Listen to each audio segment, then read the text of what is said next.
Hello, नमस्कार साथियों, आपका स्वागत है हमारी यूट्यूब चैनल सुजानगंज 1001 की जीके जीएस की आज की इस महत्वपूर्ण क्लास में, जो कि आने वाली सभी परीक्षाओं के लिए वनडे एग्जाम के लिए अत्यंत ही महत्वपूर्ण साबित होने वाली है।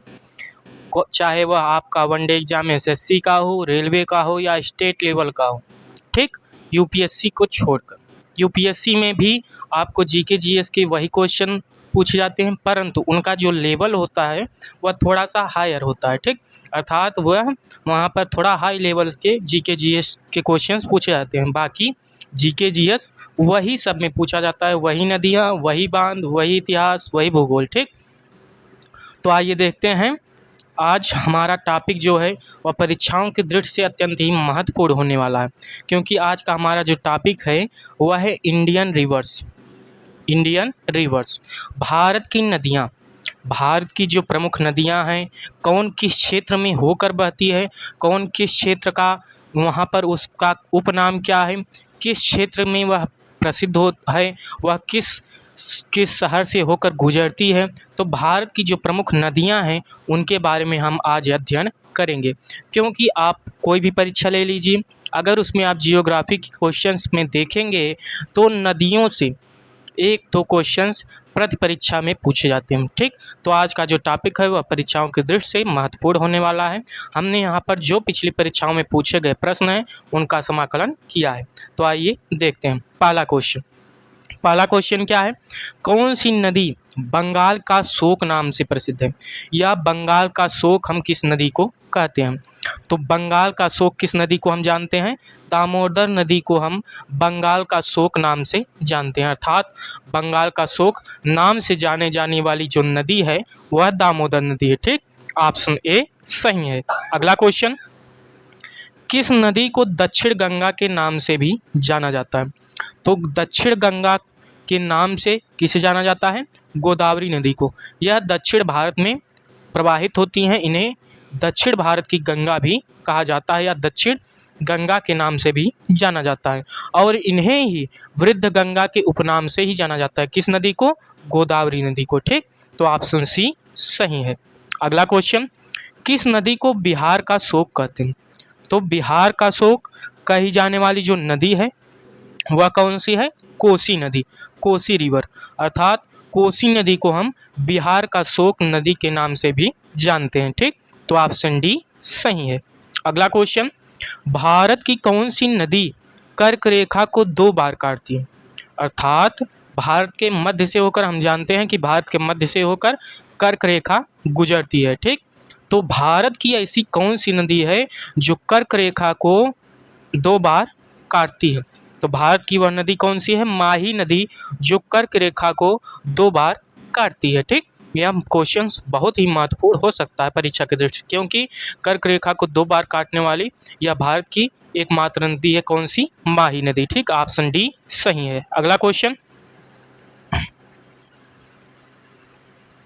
माही नदी, और यह कहाँ पर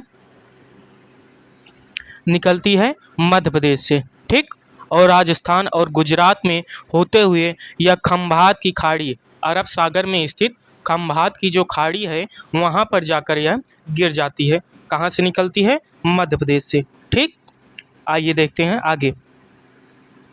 विश्व का सबसे ऊंचा रेल पुल यह किस नदी पर स्थित है।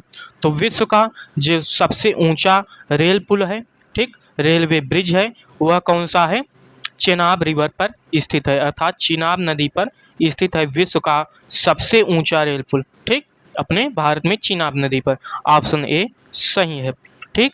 इसकी ऊंचाई कितनी है, 1178 मीटर, और यह 3 किलोमीटर लंबा है।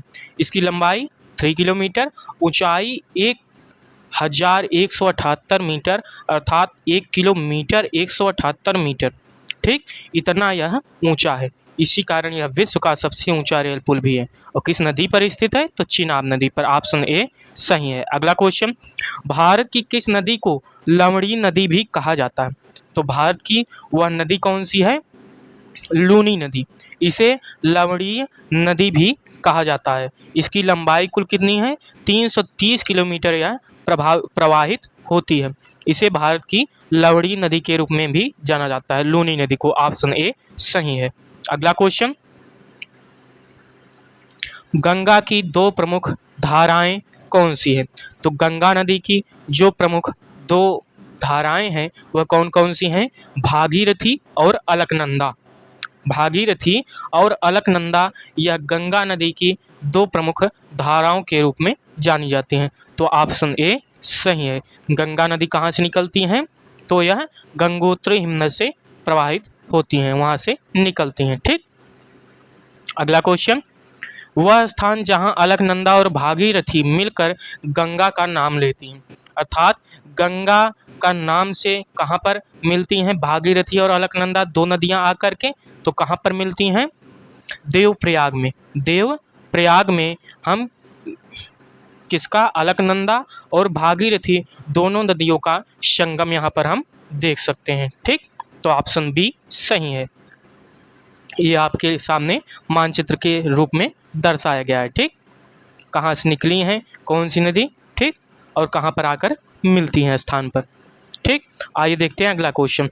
भारत में सतलुज नदी का जो प्रवेश द्वार है वह किस दर्रे को कहते हैं? अर्थात किस दर्रे से होकर भारत में सतलुज नदी प्रवेश करती हैं?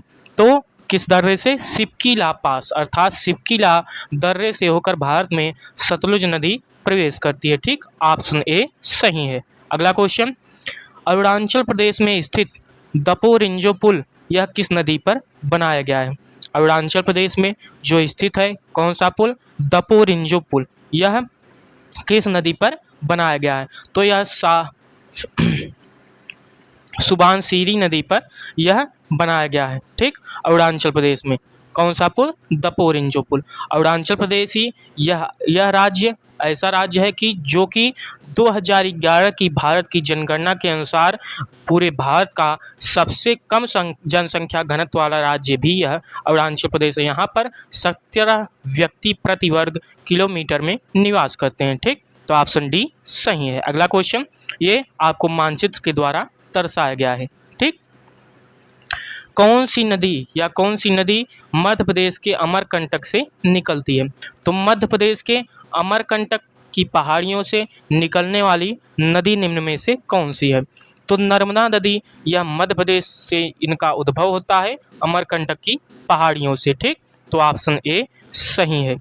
यह कहाँ से निकलती हैं? मध्य प्रदेश से। अगला क्वेश्चन, मानचित्र के द्वारा आपको दर्शाया गया है कि यह मध्य प्रदेश में कहाँ से निकलती हैं, कहाँ कहाँ पर जाती हैं, किस किस शहर में, कहाँ कहाँ पर इनका विस्तार है और कहाँ पर जाकर यह गिर जाती हैं। आपको नर्मदा रिवर का अर्थात नर्मदा नदी का पूरा मानचित्र के द्वारा यहाँ पर प्रदर्शन दिखाया गया है। ठीक, आइए देखते हैं आगे।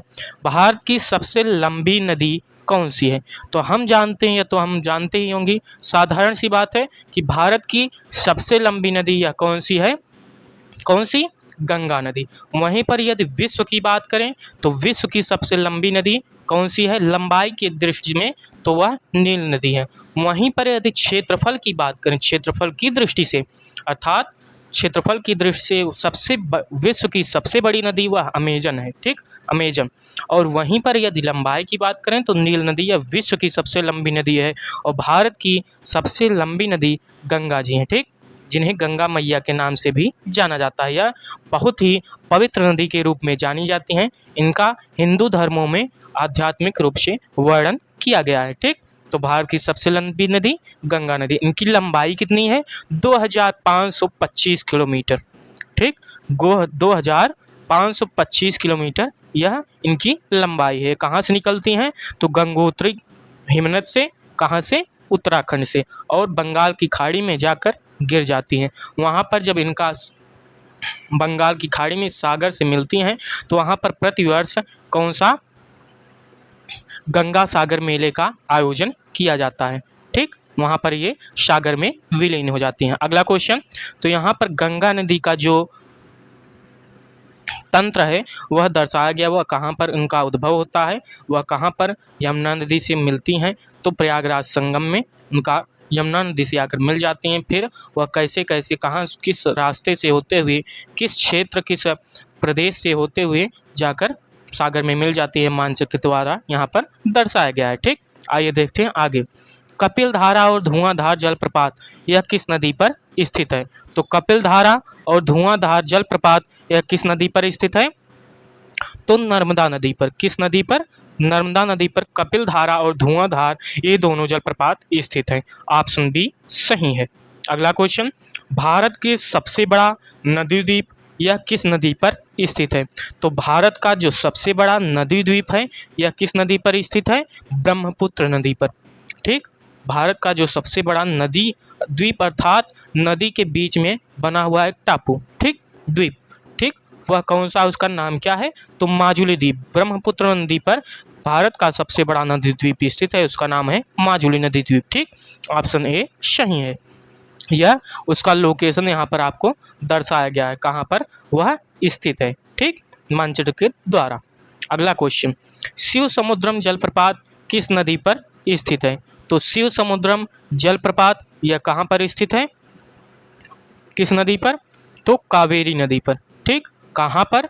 कर्नाटक में राज्य में यह स्थित है। इसकी ऊंचाई 300 फीट लगभग है, अर्थात 90 मीटर इसकी पूरी ऊंचाई है। कावेरी नदी पर यह शिव समुद्रम जलप्रपात स्थित है। ऑप्शन डी सही है। अगला क्वेश्चन यह आपको दिखाया गया है। ठीक, अगला क्वेश्चन, नर्मदा और ताप्ती नदी के बीच कौन सी पर्वतमाला स्थित है? तो नर्मदा और ताप्ती नदी के मध्य में जो पर्वतमाला स्थित है वह कौन सी है? सतपुड़ा। सतपुड़ा पर्वतमाला यह नर्मदा और ताप्ती नदियों को आपस में अलग करती है, इसके बीच यह पर्वतमाला स्थित है। ऑप्शन ए सही है। अगला क्वेश्चन यह आपको दिखाया गया, विंध्याचल पर्वत, सतपुड़ा पर्वत, ठीक, और नर्मदा, और ये जो नदियां हैं उनको भी यहाँ पर दिखाया गया, नर्मदा और ताप्ती को। ठीक, मानचित्र के द्वारा। अगला क्वेश्चन, माता टीला परियोजना यह किस नदी पर स्थित है? तो माता टीला परियोजना यह बेतवा नदी पर स्थित है। कहाँ पर? बेतवा नदी पर, और ललितपुर डिस्ट्रिक्ट अर्थात जिले में, उत्तर प्रदेश राज्य में। ठीक, उत्तर प्रदेश राज्य के ललितपुर जिले में यह माता टीला परियोजना किस नदी पर? बेतवा नदी पर परियोजना यह स्थित है। ऑप्शन ए सही है। अगला क्वेश्चन यहाँ पर आपको दिखाया गया है, कहाँ पर यह परियोजना किस प्रकार स्थित है, मानचित्र के द्वारा आपको दिखाया गया है। ये आपका ललितपुर डिस्ट्रिक्ट और बेतवा नदी। ठीक, अगला क्वेश्चन, भारत का सबसे लंबा बांध यह किस नदी पर स्थित है? तो भारत का जो सबसे लंबा बांध है वह, उसकी लंबाई कितनी है? 25.8 किलोमीटर, अर्थात 25.8 किलोमीटर इसकी लंबाई है, और यह महानदी पर स्थित है। भारत का जो सबसे लंबा बांध है यह महानदी पर स्थित है, और ये इसकी लंबाई 25.8 किलोमीटर है। ठीक, यह भारत का सबसे लंबा बांध है। अगला क्वेश्चन ये आपको दिखाया गया है। ठीक, कहाँ पर स्थित है, लोकेशन के द्वारा, मानचित्र के द्वारा। आइए देखते हैं अगला क्वेश्चन, मैटूर बांध यह किस नदी पर स्थित है? तो मैटूर डैम यह किस नदी पर स्थित है? तो कावेरी नदी पर। कौन सा स्थित है? मैटूर बांध यह कावेरी नदी पर स्थित है। इसे 1934 में बनाया गया था, और इसे तैयार करने में कुल 9 वर्ष का समय लगा था। कितना? 9 वर्ष में इसे तैयार किया गया था, इसे बिल्ड किया गया था, अर्थात बनाया गया था, और 1934 में इसे बनाकर तैयार कर दिया गया था। और किस नदी पर स्थित है यह? कावेरी नदी पर। ठीक, अगला क्वेश्चन ये आपको उसकी स्थिति दिखाई गई है, मैटूर डैम की, अर्थात मैटूर बांध की। ठीक, आइए देखते हैं अगला क्वेश्चन, किस बांध को महाराणा प्रताप सागर के नाम से भी जाना जाता है? तो कौन सा बांध है? पोंग डैम, अर्थात पोंग बांध, इसे महाराणा प्रताप सागर के नाम से भी जाना जाता है। ठीक, कौन सा? पोंग डैम। ऑप्शन ए सही है। अगला क्वेश्चन, उसकी स्थिति यहाँ पर दिखाई गई। ठीक, आप यहाँ पर मानचित्र के द्वारा उसे देख सकते हैं। अगला क्वेश्चन, कावेरी जल विवाद यह किन 2 राज्यों के बीच है? ठीक, अर्थात कावेरी नदी पर जो जल विवाद चल रहा है जल को लेकर, वह किन 2 राज्यों के बीच चलता है? तो कर्नाटक और तमिलनाडु के बीच कावेरी जल विवाद यह कर्नाटक और तमिलनाडु राज्य के बीच होता है। ठीक, तो ऑप्शन डी सही है, कावेरी जल विवाद कर्नाटक और तमिलनाडु राज्य के बीच। अगला क्वेश्चन यहाँ पर आप देख सकते हैं। ठीक, कर्नाटक क्षेत्र में और तमिलनाडु राज्य ये जो है इनके बीच जल विवाद अक्सर कावेरी नदी को लेकर होता रहता है। ठीक, आइए देखते हैं अगला क्वेश्चन। थीन बांध यह किस नदी पर स्थित है? तो थीन बांध यह किस नदी पर स्थित है? तो थीन बांध यह रावी नदी पर स्थित है। किस नदी पर? रावी रिवर अर्थात रावी नदी पर यह बांध स्थित है, थीन डैम प्रोजेक्ट। ठीक, इसे कब चालू किया गया था? 1982 में इसका निर्माण प्रारंभ किया गया था और यह वर्ष 1999 में बनकर तैयार हो गया था। ठीक, ऑप्शन ए सही है। अगला क्वेश्चन, ये आप उसकी स्थिति देख सकते हैं मानचित्र के द्वारा। ठीक, आइए देखते हैं अगला क्वेश्चन। पेरियार यह किस नदी किस राज्य में बहती है? पेरियार यह जो नदी है यह किस राज्य से बहती है या किस राज्य में होकर बहती है? तो पेरियार नदी यह केरल में होकर बहती है। ठीक, जो ऑप्शन दिए गए हैं उनमें से, और फिलहाल तो यह नदी जो पेरियार नदी है तमिलनाडु और केरल दोनों राज्यों में बहती है, लेकिन यहाँ पर तमिलनाडु राज्य ऑप्शन में नहीं है तो केरल ही है, तो ऑप्शन सी ही सही होगा। ठीक, आइए देखते हैं अगला क्वेश्चन। ये आपको दिखाया गया केरल और तमिलनाडु में होकर पेरियार नदी बहती है। ठीक, अगला क्वेश्चन, सिंधु नदी की सबसे बड़ी सहायक नदी कौन सी? सिंधु नदी को जो सबसे बड़ी सहायक नदी है वह कौन सी है? कौन नदी? चेनाब नदी। यह सिंधु नदी की सबसे बड़ी सहायक नदी है। ठीक, ऑप्शन ए सही है। तो सिंधु बड़ी नदी की सबसे बड़ी सहायक नदी चेनाब नदी, ऑप्शन ए सही है। यह आपको मानचित्र के द्वारा दर्शाया गया है कि सिंधु नदी में और कौन कौन सी नदियां आकर मिलती हैं। झेलम, चेनाब, ब्यास, रावी, सतलज, ये सभी नदियां इंडस अर्थात सिंधु नदी की सहायक नदियां हैं। ठीक, ये जाकर सभी सिंधु नदी में समाहित हो जाती हैं। आइए देखते हैं अगला क्वेश्चन। गंगा नदी को किस वर्ष भारत की राष्ट्रीय नदी घोषित किया गया था? तो गंगा नदी जिन्हें हम पवित्र और माता के रूप में मानते हैं, ठीक, जिन्हें हम गंगा मैया का कर पुकारते हैं, तो इन्हें किस वर्ष भारत की राष्ट्रीय नदी घोषित किया गया था? और यही भारत की सबसे लंबी नदी है, तो इन्हें वर्ष 2008 में भारत की नेशनल रिवर के रूप में घोषित किया गया था। नेशनल रिवर ऑफ इंडिया के रूप में घोषित किया गया था। ठीक, 2008 में। किसे? गंगा नदी को, ऑप्शन बी सही है।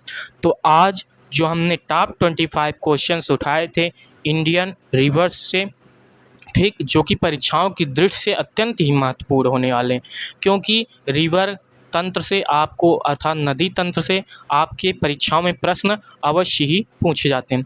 तो यह हम समझते हैं कि यह आपके लिए अत्यंत ही महत्वपूर्ण विषय होगा।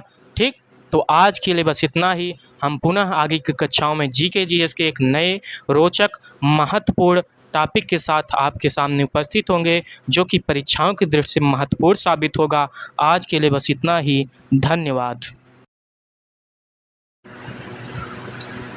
और यह क्वेश्चन एक क्वेश्चन आपके लिए, इसे कीजिएगा। अलमाटी बांध किस नदी पर स्थित है?